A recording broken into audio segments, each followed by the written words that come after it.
An la Mali kunnafoni lajɛbagaw an b'aw fo dante foli min na bi an b'a ka émission mandi kan n'o ye baro kɛnɛ ye émission ye min labɛnnen don Mali kunnafoni fɛ walasa k'aw ladɔnniya aw artistes ka vie la an'u ka carrière musicale o hokumu kɔnɔna na an wulila ka se an ka artiste dɔ ma artiste min don n tɛna présenter aw la a yɛrɛ bɛna a yɛrɛ présenter mais a fana b'a seko kɛ Mali musique la kosɛbɛ. Anla. Bonsoir Tanti. Bonsoir. Ça va bien? Oui, ça va. Alhamdulillah. Moi, c'est Djibril Kamara. On m'appelle Djibi Sora. Djibi Sora. Si. Waouh, Djibi Sora. Yeah. À la coutumier, à Bamako aussi, on attend Djibi Sora. Sora, ça veut dire quoi? C'est ça. Sora sort là en 2014, entre mes ministères là. Ministère. Donc, ouais. On me trouve fofo nyokoma Sora sur la tête donc à jarane yere ne fana afran to rien du tout. Ouais. En 2014. En 2014. Maintenant Djibi Sora avant d'aller en profondeur, et puis c'est ka amseka do Djibi Sora bora Johnny là. Ne bora Gejulu Kamara ni Sheikh Kamara, ani Djibi Kamara ni Khalifa Kamara de là. Ani Mariam Diallo ni Fatoumata Togo, ani Boudouri, ani Tanti Traoré. Ne bora olu de là. Wow. Djibi. Nam. Iko ito yɛrɛ Djibril Kamara. Di Djibi Sora. Oui. Djibi Sora sur la ministère te fait. Si. Donc il présentait ministère là en 2014 quoi. Oui, à Soron tu me ka Mohamed Jabila de gen somoko kunte donc les fait mais en avance on nana ka fait. Ah bon? Mon yɛrɛ tarane inscrit. Donc au ko tonto tomma aga bega vidéo bla nasira ne ka yoroma donc aga tige quoi. Parce que à Soron ne yɛrɛ fa bi kuma radio la jega fola Gejul Kamara. Oui. Gejul Kamara. Si. Wow. Donc a compté donc les d'affaires au wakati ou mabla mais ali chini ma prestation bébé tombolo ali chini mais si ça ne sommes pas donc l'affaire alhamdulillah. Wow, bravo. Ni demseni ko kabe min fait. Oui. Iba dem o siraka. Mashallah. Djibi. Nam. Sisan iko isomo ti donc lida fait donc ou shima donc lida. Ushi ni fama da ni bama da ni kabila foite mi donc lida ala ne de kai. Et tara ministère là oula ka Mohamed Jabila dege. Oui. Ministère là. Si. Au ministère là tu es sorti gagnant ou non. Mbora Jona. Ibora Jona. Si. Oh, donc Mohamed Jabi de Kadia. Trop même. C'est mon père, c'est mon idole. Mais doit de Kalibi à la raison. Vraiment. Amina Arabi. Si. Donc il n'avait déjà baraka. Vous voyez? Non, ama delika déjà baraka mais amenyoroye. Amenyoroye. Si. Ah ok, non. Ok, comme il y a fort comme tu n'es pas issu d'une famille griotte,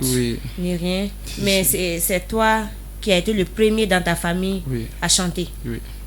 Et quel style musical est du Meding? Nebe mandeng nike. Mandeng. Si, mais musique mandeng nike. Wow. Bartaoria. Si. Oui.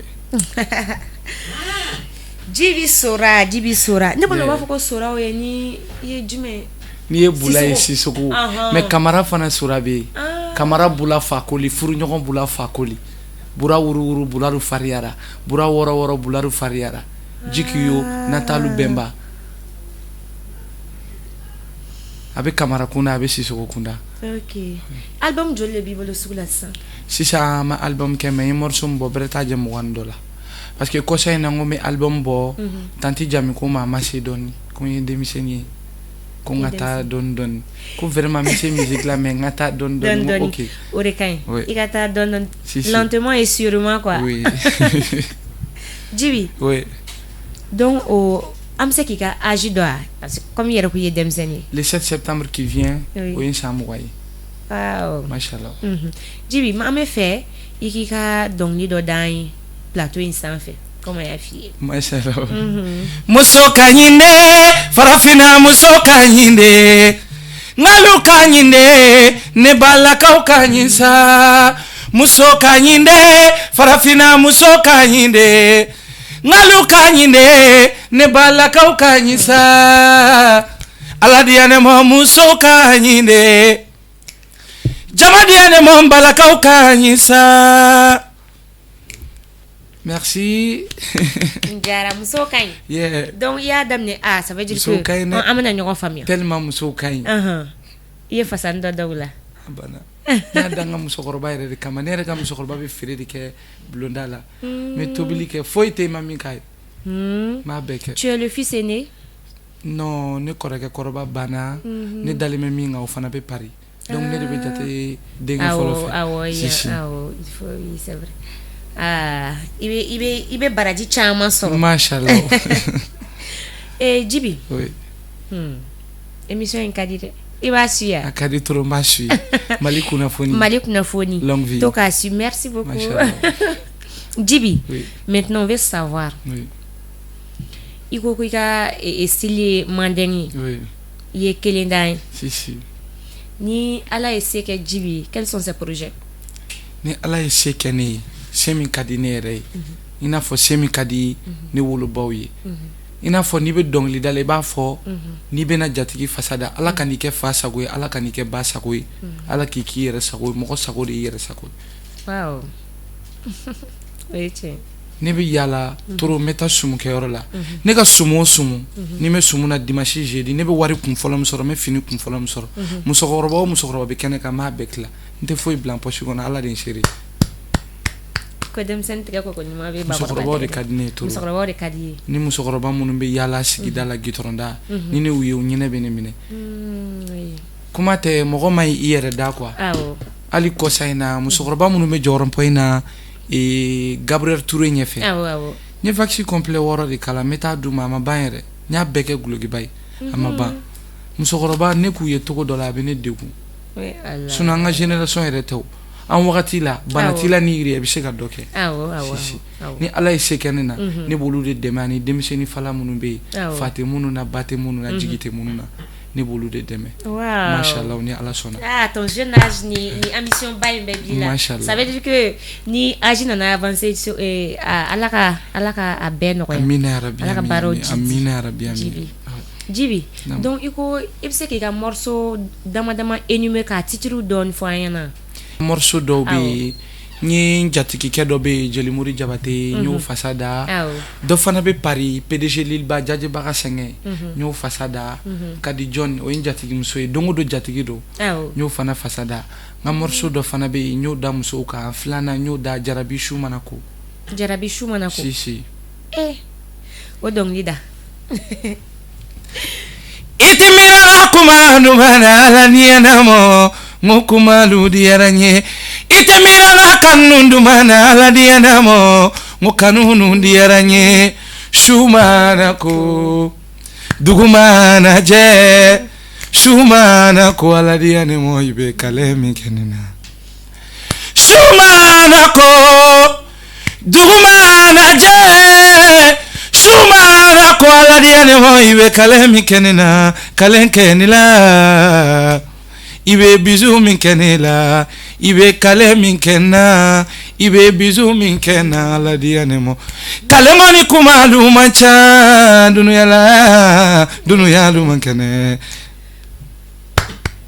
kalen kuma mancha o kuma mancha ne Jarabi kuma mancha si min ka di mi o ka to bolo yo tay Djiby machallah depuis ye musique daminɛ si kana se bi ma oui ye gɛlɛya jumɛnw de sɔrɔ a la depuis ne musique daminɛ kana se bi ma ne yɛrɛ de bɛ n yɛrɛ dɛmɛ mɔgɔw b'a proposer u ka kɛ n ka manager ye du tout n tɛ sɔn munna parce que il y a des gens u bɛ se k'i dɛmɛ mais u tɛ se ka kariya k'u bolola wari bɔ ka kɛ k'i dɛmɛ c'est vrai don dan tɛ bi ye wa diɲɛ don o don saya bɛ kɛ diɲɛ don o don dɔ bɛ taa yomali kiyama diɲɛ don o don dɔ bɛ na diɲɛ kɔnɔ ne bɛ kɛ min ye ne t'a dɔn ale bɛ kɛ min ye ne t'a dɔn o ye tiɲɛ donc n bɛ n yɛrɛ dɛmɛ n bɛ kurutu mun kɛ n bɛ sumu mun kɛ n bɛ n yɛrɛ dɛmɛ n bɛ taa n ka morceau bɔ n b'a bila diɲɛ b'a lamɛn fana en vrai dire mais heureusement n dɛmɛbaga dɔ bɛ Italie a kun ka di n ye a ka di n ye yɛrɛ o de ka kɛ n ka manager ye n y'o sɔrɔ PDG Lilba de sababu Mackenzie Lafia jigi mɔgɔ dɔw lanaya mɔgɔ dɔw a kɛra an fɛ san o san ala ye diɲɛ vendredi o vendredi a bɛ ne woloba wele ne ba ka di ne ye trop a bɛ musokɔrɔba in wele a b'a ka nouvelle y'a ta donc heureusement n bɛ fɛ ale ka kɛ n ka manager ye a bɛ n dɛmɛ n ka publication caman na a bɛ n dɛmɛ n ka ko caman na même i n'a fɔ sini seli n bɛ fɛ ka n ka clip kɛ du tout a ko k'a bɛ n dɛmɛ n ko machallah n bɛ fɛn min ɲini ala fɛ n'i ye dugawu kɛ ala k'i sɔnbagaw sɔn i bɛ sɔn n ko ala k'a sɔn hali bi a n'a ɲɔgɔnna caman machallah o danbele ala ka kanu to ami ala ka kanu to amina yarabi mais i ye avantage jumɛn de sɔrɔ Ni chama sɔrɔ la dɔɔni ni relation sɔrɔ ni concert sɔrɔ même avant seli passé ni Adam Jara nunu kun kan ka taa kɔɲɔ la Kayi concert de la Kayi plutôt donc du tout ma sɔn ka taa parce que y a des gens ils nous bɛ taa ɲɔgɔn fɛ u tɛ mobili boli dɔɔni dɔɔni ne ko n yɛrɛ bɛ taa n ka car la u ko ko non an bɛɛ ka taa ɲɔgɔn fɛ n ko n'o de don donc aw de ye jeu ɲini ne ye du tout ne n'aw tɛ se ka taa mobili kelen na munna Adam non kɔni o n'olu taara u ɲuman sera Ala y'u ɲuman segin si mais munna i ma sɔn ka taa tu i tɛ mais sera an ka génération mobili boli ɲɛ trop ne ma don ye don ma ye muso tɛ n bolo den tɛ n bolo voilà oui mais sisan mais i tɛ collaborer n'i ka génération mɔgɔw mais collaborer ni n ka génération caman ye Abdul Pro Dongo Book ale Adam Jara yɛrɛ ani Tuja Kuyate si ani Wasa Eminishu même dimanche passé an bɛɛ kun bɛ ɲɔgɔn kan avec tonton Nape an bɛɛ tun bɛ kɔɲɔ la a nɛnɛ ninnu ka kɔɲɔ si ok mais Djiby namu i ye denmisɛnnin si i ko Mohamed Jabi de ka di ye si Mohamed Jabi ka style fana ye madeng de ya si a bɛ musique madeng kɛ Mohamed bɛ genre caman kɛ n'i ye ne ɲininka ne b'a fɔ Jabi ka génération na a ɲɔgɔnna tɛ min bɛ se n'a ye musique la Jabi bɛ musique dɔn trop même e bɛ se k'a ka musique dɔ da si yansan dɔɔni da ye alu k'a fɔ bi malu ye k'u ka fara mɔgɔ kan ma nalu ma fara mɔgɔ kan ma mɔgɔ kamalu ma ko sa don dɔ la k'u ka fara mɔgɔ kan ma nalu ma fara mɔgɔ kan ma mɔgɔ kamalu ma ko sa don dɔ la baden bɛrɛlu kalu ka fara mɔgɔ kan ma sindi malu kalu ka fara mɔgɔ kan ma mɔgɔ kan bɛ baden ɲa sa a bɛ kanu dun ma sa nalu ma fara mɔgɔ kan ma mɔgɔ kamalu ma ko sa n'a fɔra karisaya f'i ma de kana tigi jalaki a ɲɛɲini kana minɛ mɔgɔ kan ma mɔgɔ kan dun tɛ sayila mɔgɔ kan u y'a fɔ Mohamed Jabi ma Mohamed Jabi ma fɛn fɔ u y'a fɔ Djiby Sora ma Djiby Sora ma fɛn fɔ u y'a fɔ Mali kunnafoni ma alu tɛ fara Djiby Sora la ne bɛ n da kan de la Sora de. Merci. Tu as l'impression que Mohamed Jabi yɛrɛ de b'an kɔrɔ mɔgɔbaw de b'o fɔ mɔgɔba de Mohamed Jabi an bɛ to k'a f'i ma ko Mohamed Jabi Machallah Djiby oui i ka génération na si comment tu vois la musique malienne de nos jours ne ka génération na du tout bɛ musique kɔnɔna na par exemple ne donna la kana Mohamed Jabi nunu sɔrɔ a la ne donna la kana tonton Nape nunu sɔrɔ a la ne donna la kana n kɔrɔ Baba Ɲame sɔrɔ a la donc ne bɛ n da dugu ma olu bɛ yɛrɛ i ye denmisɛnnin de ye i kana fɛn fɔ diɲɛ kɔnɔ fɛn min ma deli ka fɔ musique kɔnɔ hali sisan i filɛ ka ne ɲininka ne bɛ se ka kɛ morceau kelen k'a d'i ma si tellement ne ye musique kanu Komajan Kuyate den kama Jabi kama wallahi Jabi i tulo bɛ nin na wallahi je te le jure donc i ye denmisɛnnin de i nana minnu sɔrɔ a la i b'i da dugu ma u bɛ yɛlɛ i kana fɛn fɔ fɛn ma deli ka fɔ du tout i ka musique da ni tɛ musique min kɔnɔ dɔgɔyama tɛ musique min kɔnɔ mentalité min bɛ se k'a to dans monde entier ni bɛɛ b'a lamɛn i n'a fɔ an bɛ wagati min na Mali gɛlɛya du tout ni kɛlɛ ni bɔra min ni kɛlɛ ni bɔra min ni kɛlɛ ni bɔra min futina jugu ni bɔra min farafina ni farajɛ la anw bɛ siranna ni kɛlɛ ni bɔra min ni kɛlɛ ni bɔra min ni kɛlɛ ni bɔra min siya walama kɛlɛ ni bɔra min farafina ni farajɛ la ani Mali kunnafoni anw bɛ siranna lɛ anw siranna anw bɛ taa mini ni anw bɛ taa komini k'an jamini ni kɛlɛ ni a ɲa di la foroba Alama masa ni cɛ an ye ni kɛlɛ di Ala ma wayidu masa ale fana ma a ye ni kɛlɛ de di Ala ma Mali n fa Maliba de fana ka di n ye ne bɛ Mali de Maliba ye i ye Mali de Maliba big up Maliba de ka d'an ye Machallah Ala ka jamana suma Ala ka jamana basigi amina ya rabi amin sinon coronavirus fana nana ala ko tiɲɛ dɛ si a ye caman k'a la mais coronavirus kɔnɔ ne tɛ se ka kuma ça t'a permis k'i tolen confinement na tu as beaucoup c'est pas ça coronavirus kono iba do coronavirus nali jatigi te be anali nana ni kodo ye amana ni kodo ye chogodi ne jatigi kun ka chantro coronavirus la ne jatigi sabade nyana kadi John Jelimori Jabate ame do sungalo kono Jelimori en wele ne dogoni be mi maluboro fle sokona ni sugoro boro tata kadi musokorbam ala din shiri Jelimori Jabate Abu Jabate de Mayni Jabate de ne te foyi fo ala ka sonba ke ala kana jugu bala ala kana jugu adona ne jigi koro ne faya jigi koro ali sansa ne te fa fe ne ba le refi Jelike min bana migoro juru tama mafo ali bi ka so ana nyogona chama ba Jelimori Jabate mais coronavirus yo oui et en bétali en confinement là si yaro y tani do soro tu as beaucoup réfléchi sur comment mener ta vie et album c'est pour quand Nkumina bo bientôt avant chélier ntumina ni nga clip de bla no fait ani ga clip si avant mais avant chélier ina fo chini chélier ntume fa nga clip ke bi et puis album tume bla bi mais ka morceau clanché bébé même si nga téléphone yere kono mais ka bébé la don folo yere ni morceau labam bla ko sena Jelimori Jabate o yakunyale ka morceau flana fait danama danama oui si yala mena voilà donc du tout à Tobi ni mo wore ka fitri ni be oui muso ya fa safana bo la encore tout donc ini artiste wero yo featuring ke quoi si ni artiste chama featuring nga ina fo Isa Koité buye ko yate dogoni aka chandoni ani ACF nani no fana featuring et Djiby Sora nam Djibril Camara si Djibril oui hier on do fo ça m'a un peu échappé là et papa Djoum ne fabi avec kuma radio jaga fola Garange Jul Camara oui iyo rani informé mais tu ika John ka radina iko Jelimori Jabate si ne fabi ne banga sofana ala jiendo ngododa metambala je mais ne be Jelimori de fi ale de be ka fembe keni ni ba manaka bele bay j'espère que fembe ne fabi du tout ne fabi et puis ne fa il a 4 femmes muso nan ne babulu dobe français chapeau à lui dobe Jelibugula dobe Bukasomugula ne bayre be bangonna ne bare muso folay ne fabe kumara jojega fore la Garange Jul Camara Samu Camara de ni kola Traoré de kola ka kolo keni jigiya chama ode ne fay ni kuma jaranda fay tonto bay ni fane voilà ok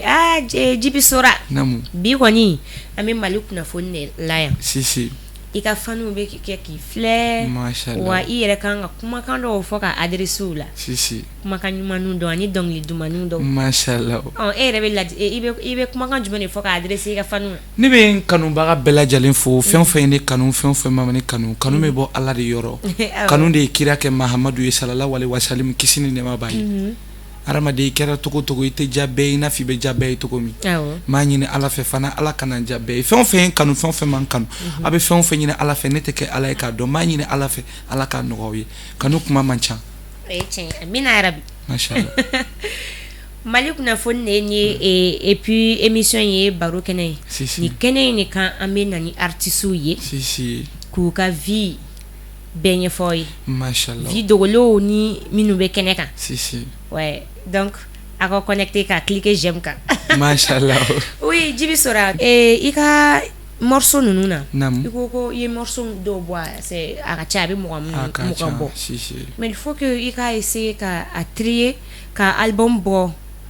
pour que de plus encore Djiby ka se ka do mashallah musique mandeng na si Djiby nam ne tu yoro ndo fo iko kiti feka kuma ne me feka kuma la vas-y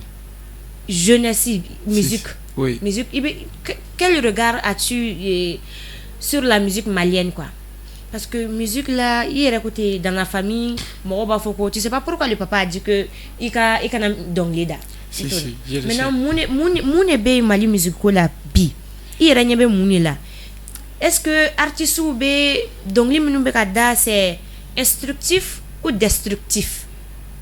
dongli mekada du tout ma fo kormatigal dongli no abe musique de parce que en génération na solo musique ne kana ndem senu n'olu tɛ misigi minnu na an t'olu lamɛn olu le ka d'an ye donc du tout bɛɛ n'i ka baara kɛcogo de don m'a faamu ani bɛɛ n'i ka mentalité de don bɛɛ n'i ka faamuyali cogo de don an donna la k'an kɔrɔw sɔrɔ a la olu bɛ ka misigi min kɛ anw ka dɔgɔn ni ko i bɛna kuma o ko kan sa n'i ma don finman gasi la i bɛ don jɛman gasi la voilà Jibi bɛ se k'a fɔ ko nin ka kɛ vraiment ne kɔrɔw ne dɔgɔninw ne kɔrɔmuso fɛn o fɛn bɛ misigi kɔnɔna na misigi dabɔra i ka fɛn fɔ an bɛ se ka fɛn min faamuya ani n'a fɔ n'i balimamuso ou bien n'i ye furu ɲɔgɔnma fila ye kɛlɛ la i ka kumaw ni ɲɔgɔn cɛ musique bɛ se ka kɛ n'o ye n'i ye balimama fila ye ɲɔgɔn na i ka kumaw n'u ɲɔgɔn cɛ ni m'i yɛrɛ ka balima ladiya ni m'i ta ladiya i b'a ye diɲɛ mɔgɔ bolo dɔ bɛ k'a dɛbɛ kɛrɛfɛ donc n'i ye balimama fila ye ɲɔgɔn na i bɛ kuma n'i ye teri ɲɔgɔnma fila ye i bɛ kuma i n'a fɔ Sidiki Jabate ka teri ɲɔgɔnya sɔn ye hali sini ne b'a lamɛn mais n'i ye ne ɲininka Sidiki fana ni ne ye Sidiki ka sɔn lamɛn ne bɛ content trop Ala yɛrɛ de ye barika don Sidiki dala dɔnkili la même si i n'a bɛ fitiri na n'i ta man di ni Sidiki y'a da don a la damɔ na ci a bɛ lamɛn awɔ chapeau à Sidiki Jabate machallah bi musique ko si Ala k'a bɛɛ nɔgɔya amina ya rabi an bɛ jɛ ka di Ala ma an ka jɛ ka di Ala ma masa in ka ɲi dɛ an ka jɛ ka di ale ma comment dirais-je Djiby Sora naamu i ka dɔnkili si je veux que i ka dɔnkili dɔ créer sans k'o da anw ye bakɔrɔma mayo dununya ko bɛ da kan de la ibida aliyo ibida alifama angelia kadi nabini foli siriba cɛ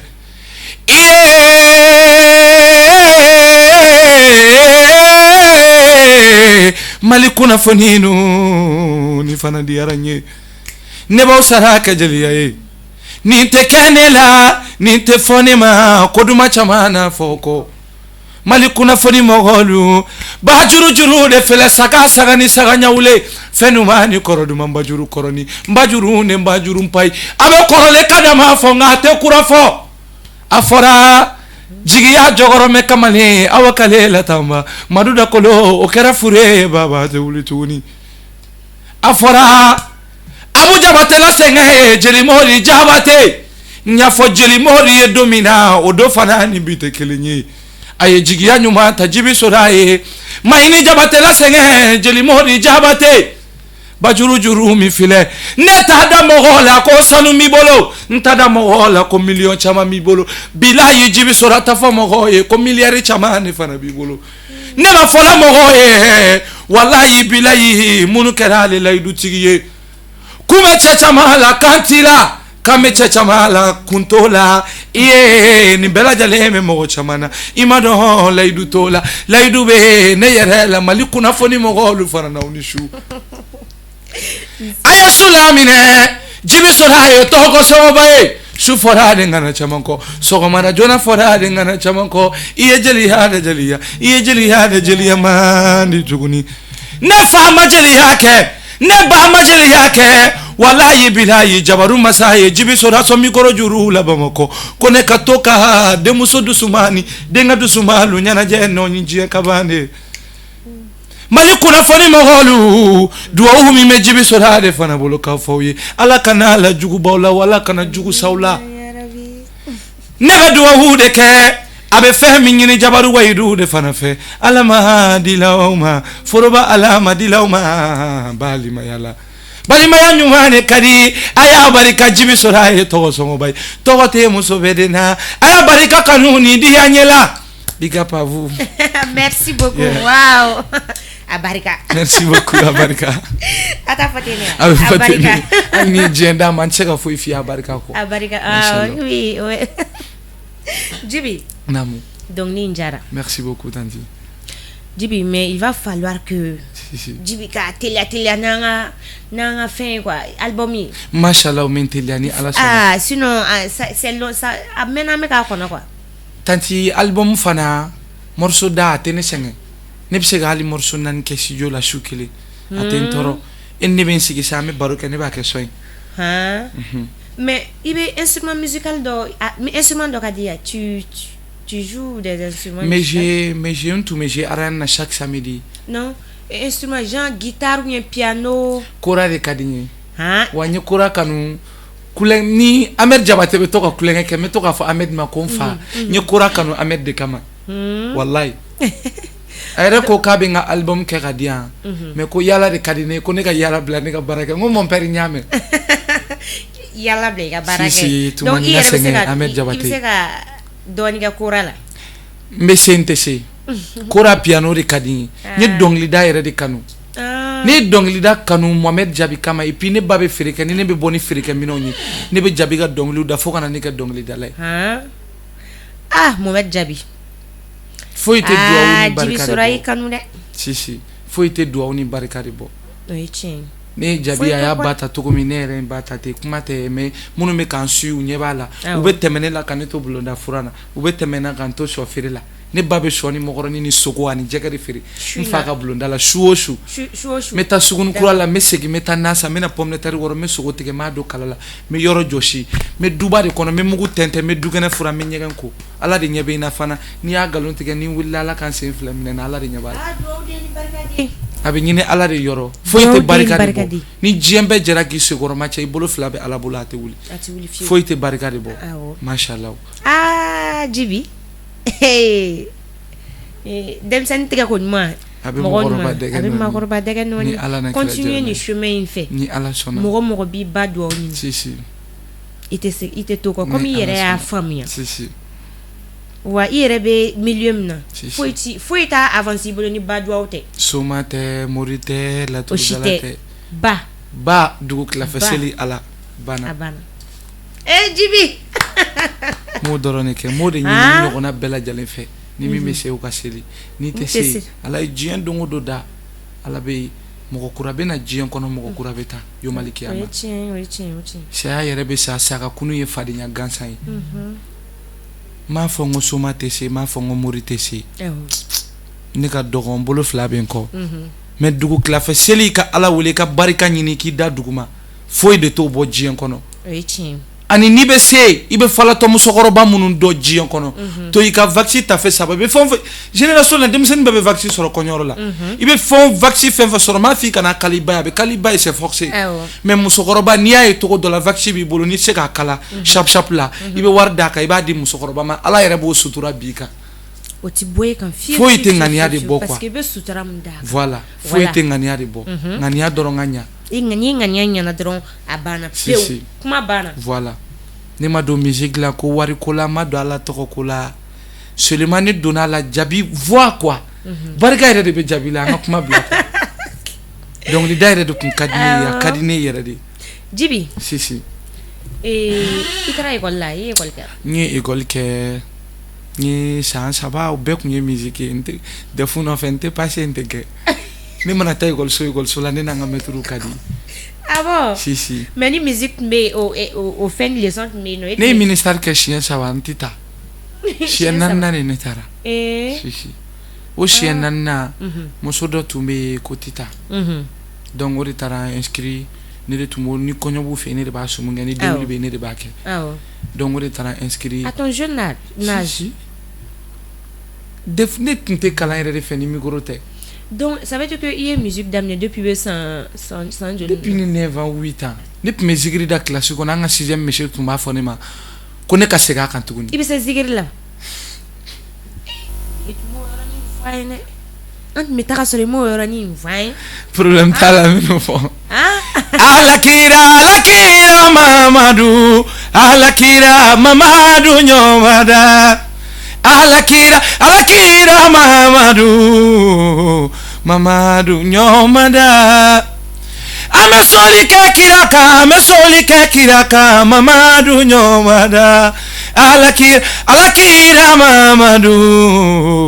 Mamadou Nyontida Jion kono tukuni. Ouais. Wow. Si. Mashallah ni alasana. Jibi. Oui. Comme il zigiri mfana kadi dare. Donc il va bereke ni tara konoron. Si kuma do me zigiri ke me jelia ere de kadi. Si. Allah ki deme usra. Amin ya rabbi. Jibi a musique jaray. La musique ere kono jelia ere gam kono me se ka foli bla. Tonton bayni nga payi kamaray. ne be yoro mina bi ko ne be se ka kule bi ka ko bi asabu e pai kamara ani sheshe darame mu fatura ala ka nyina na ni o togoma fatumata darama bi podrom na be konena na alka ko ne fi ne bolu fla fo ko barka da yendeme nkangola yendeme ma nyina ala fa ala ka nyeme ula amina ani tanti jalu dama ala ka yen usa mani yayi ala ka nyina la amina machallah Djiby j'ai été tellement impressionné par ton talent Djiby na mon tanti iko depuis ika jeune âge musique jaraye si vraiment il nana jaraye merci beaucoup ka doka foko musique kadiye tanto antundo on baye ik amiga donglu sur YouTube tout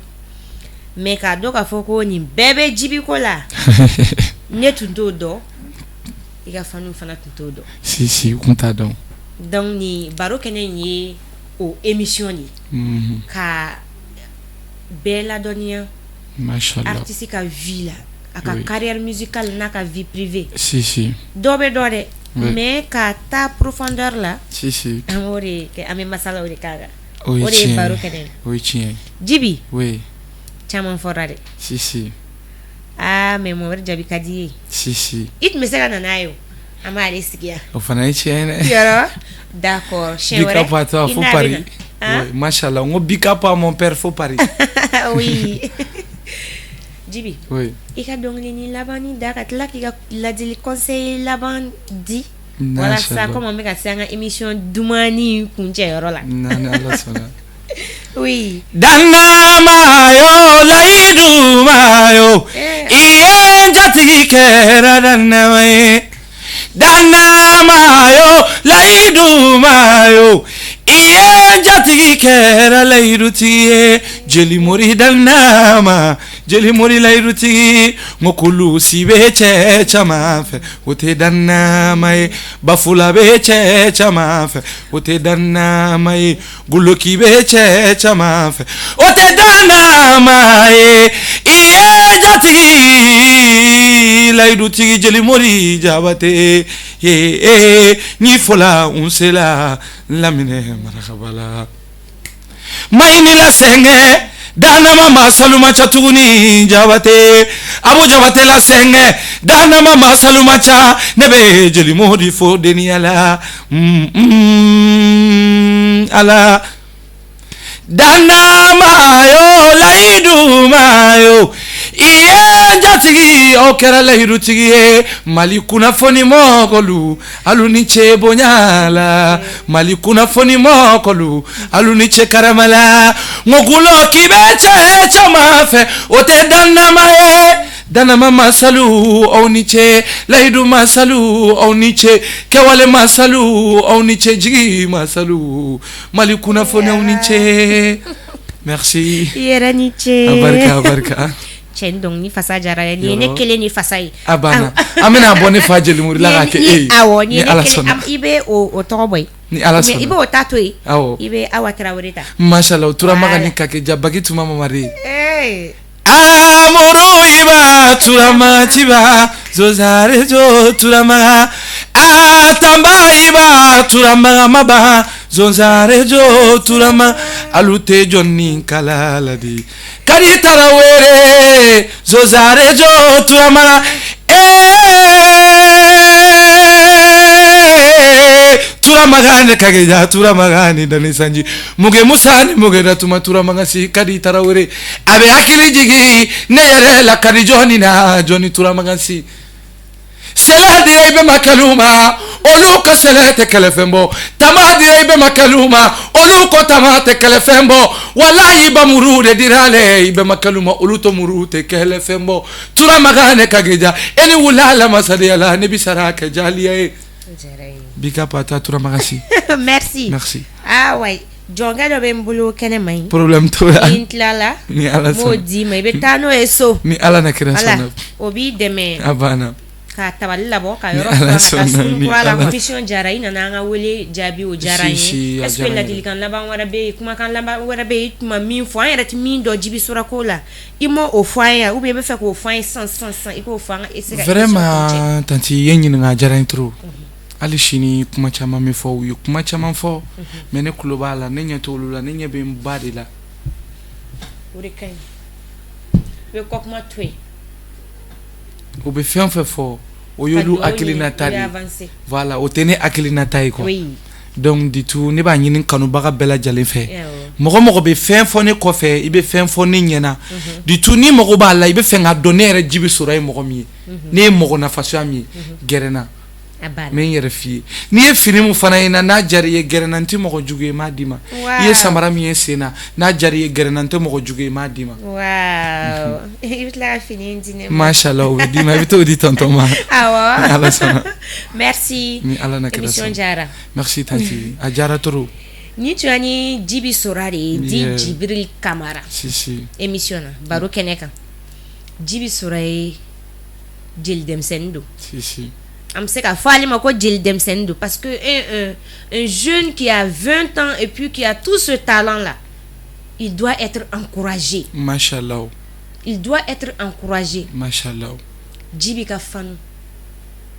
bɛɛ la fɛn fɛn bɛ ni émission in suit si bɛɛ k'an dɛmɛ duwawu la k'an ni Djiby dɛmɛ duwawu la machallah walasa a ye projet minnu fɔ a ka se k'a réaliser ni ala sɔnna denmisɛnnin min à son jeune âge 20 ans bɛ miiri musokɔrɔbaw la a man ca il faut le dire hein a man ca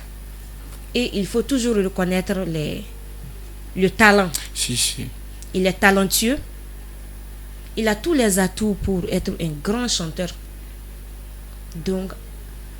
an ka jɛ ka duwawu k'a ye ala k'a bolo mɛn a ka baara la machallah ni ala na kɛra sɔnna an b'a fɔ aw ye a k'an bɛn waati wɛrɛ